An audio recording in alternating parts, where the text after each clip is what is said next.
Cette année n'a pas fait exception, vous vous êtes fait plaisir pendant les fêtes. Dinde farcie, crustacés, foie gras, champagne, bûches de Noël et bien d'autres gourmandises. En ce début d'année, vous avez pris des bonnes résolutions et vous vous êtes décidé à perdre des quelques kilos pris pendant les fêtes, voire même plus. Si c'est le cas, vous êtes tombé sur la bonne vidéo. Aujourd'hui, nous allons voir les erreurs à éviter après cette période de fête de fin d'année et également des conseils pour retrouver un équilibre alimentaire et perdre les quelques kilos pris pendant les fêtes. Juste avant que la vidéo commence, pensez à vous abonner et à activer la cloche des notifications pour ne pas louper les prochaines vidéos. Pensez également à vous abonner à mon compte Instagram où je donne également des conseils et des recommandations différentes de ce que je propose dans les vidéos.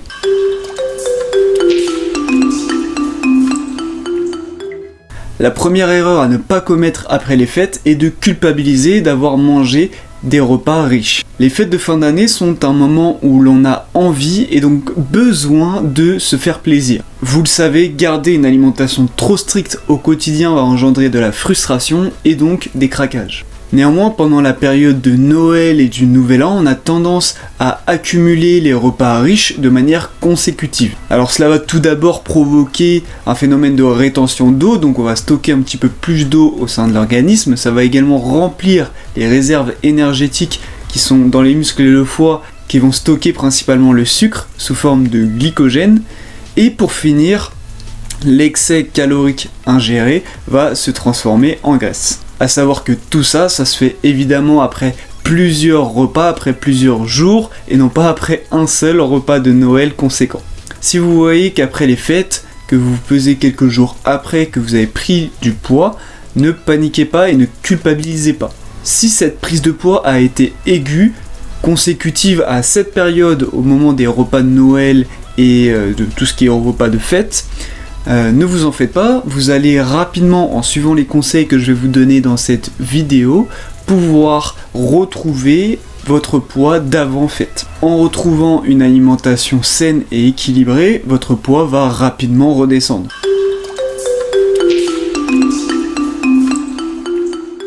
Deuxième erreur, faire une détox.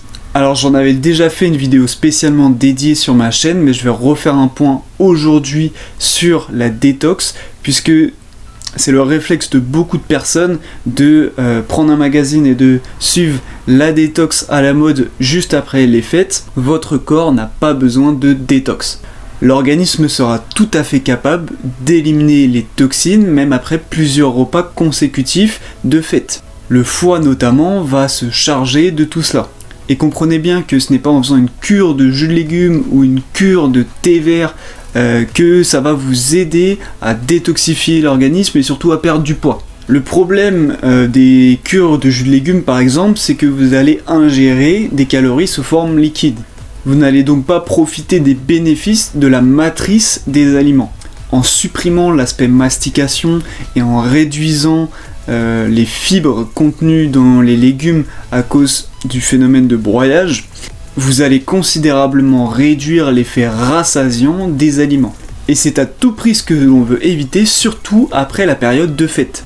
D'autant plus que la quantité de protéines dans ces jus est généralement quasi inexistante. Protéines qui, je le rappelle, sont fondamentales dans de nombreuses fonctions de l'organisme, notamment le maintien de la masse musculaire, ainsi que l'effet de satiété durable après un repas.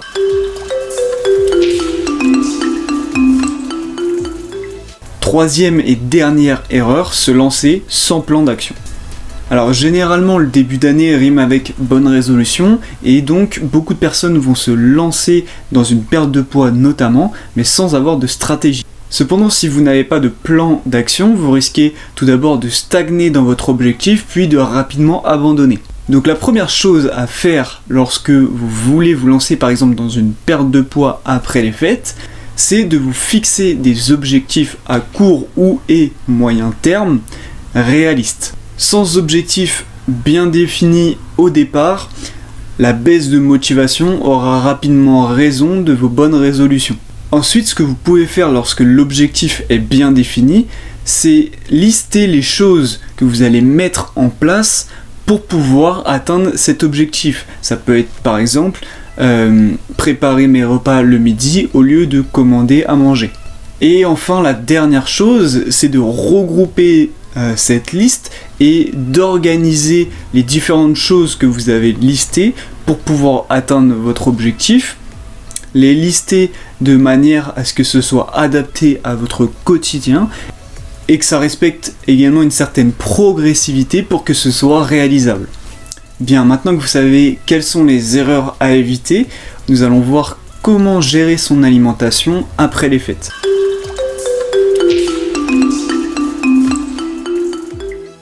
Conseil numéro 1, consommer une source de protéines de préférence maigre à chaque repas. On en a parlé un petit peu plus tôt dans la vidéo, les protéines sont importantes pour différentes fonctions de l'organisme.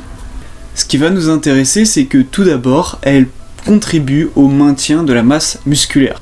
Ce facteur va être très important car beaucoup d'entre vous vont augmenter leur volume d'entraînement juste après les fêtes.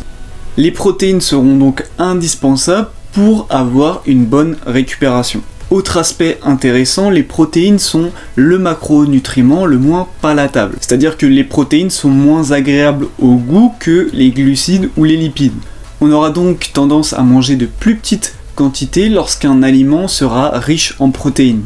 D'autant plus que les protéines ont une structure particulière qui va nécessiter une digestion longue et donc ça va permettre d'augmenter la satiété entre les repas.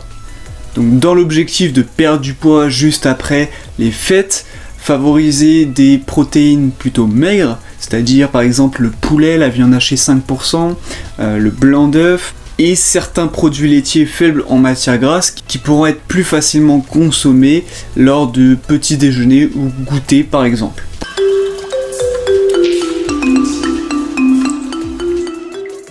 Conseil numéro 2, augmentez votre consommation de fruits et légumes. Pendant les fêtes, votre consommation de fruits et légumes a sûrement été réduite, mais après les fêtes, vous devez la réaugmenter et en manger plus. L'idéal est d'avoir une bonne portion de légumes plus un fruit sur vos repas du midi et du soir. Sur le petit déjeuner et autres collations éventuelles que vous pouvez avoir dans la journée, incorporez également un fruit. Ces aliments vous permettront de donner du volume à l'assiette tout en conservant tous les bénéfices connus sur la santé. Ils sont aussi riches en fibres qui vont, tout comme les protéines, stimuler la satiété. Donc très intéressant lorsque l'on cherche à perdre du poids. Cuisez vos légumes préférablement à la vapeur pour éviter l'ajout de matières grasses.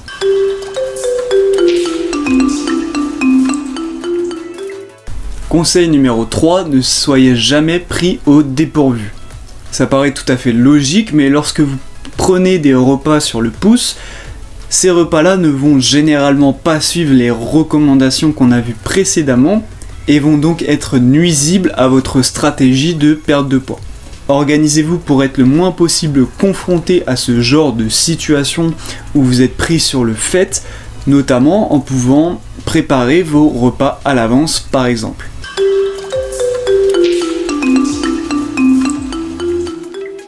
Conseil numéro 4, créer un déficit calorique basé principalement sur l'alimentation. C'est sûrement le conseil le plus important de cette vidéo. Pour perdre du poids, il faut créer ce qu'on appelle un déficit calorique, c'est-à-dire qu'on va dépenser plus de calories que l'on en consomme. Beaucoup, surtout avec les bonnes résolutions de début d'année, vont créer leur déficit principalement sur une augmentation de leurs entraînements, une augmentation de leur activité sportive.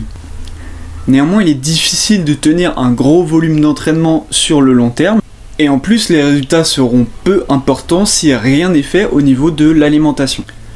Mon conseil est donc de vous concentrer principalement sur l'alimentation et non sur votre activité sportive, et en parallèle de créer de bonnes habitudes sur votre activité sportive et votre activité physique, mais sans être dans l'excès sur cette partie.